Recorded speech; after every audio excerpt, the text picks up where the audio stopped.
So, in what ways do you think this film is so unique and a never done before experience? Certainly Well, visually. yeah, I I think the world that Philip Reeve wrote about in his books, and the world that's been realised by this team in New Zealand, by all of us, I guess, is something that hasn't been seen before. And it is a world that takes in a past that's been destroyed, and the present that we live in has been recreated from that destroyed past. But it's also moving into a future world. So it encompasses futuristic ideas, sci-fi ideas, adventure ideas, but also has a retro feeling to it.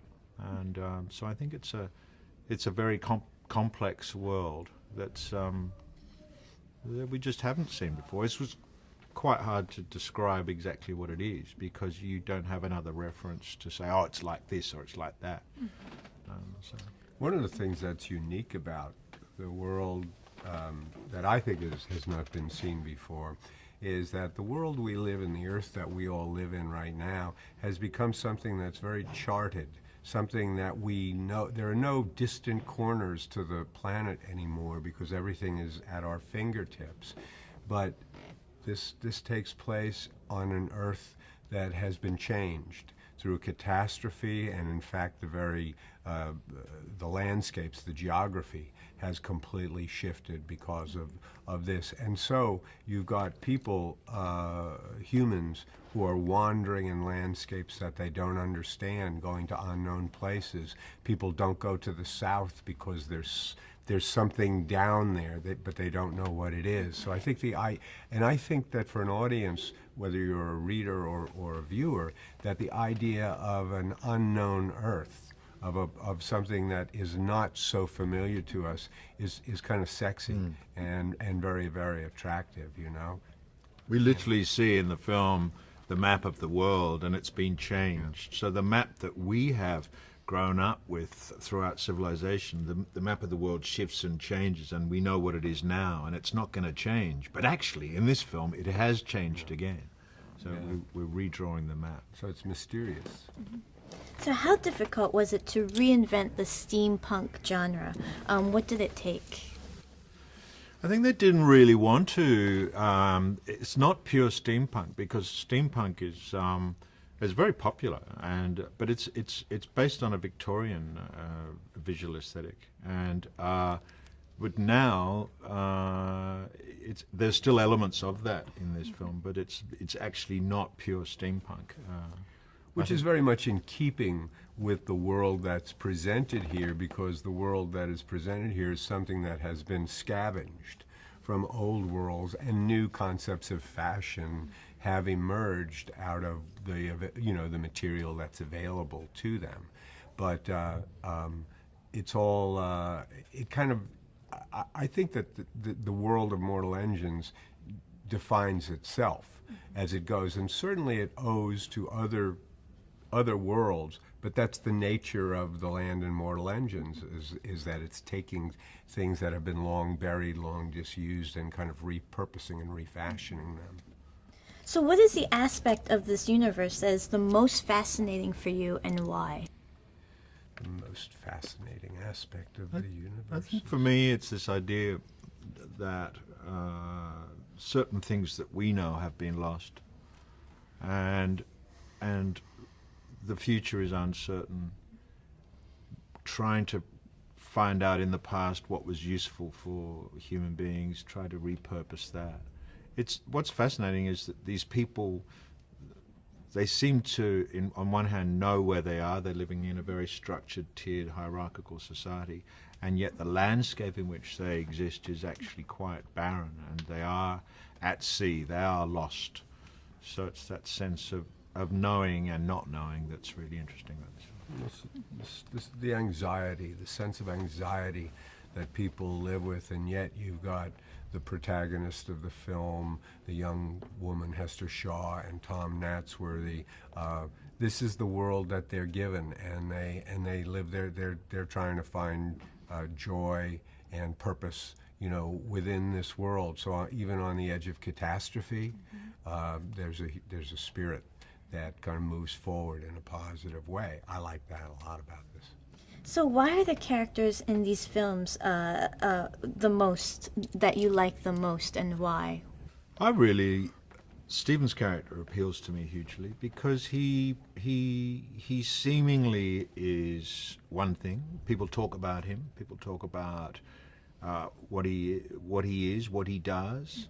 He's a figure who seems to be indestructible and seems to be hell bent on doing one thing, and he's a dangerous character apparently, but as the story progresses, we see inside this character vestiges of a very strong heart of a man who lived many years before, and I find that really fascinating, this sort of heart within the machine.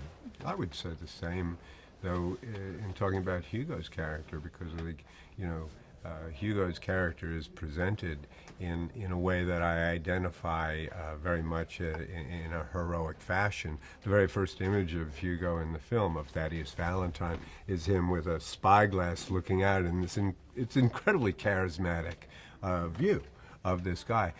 And as time goes on, he is revealed to be something far different from that, without ever denying the heroicism that he presents and has.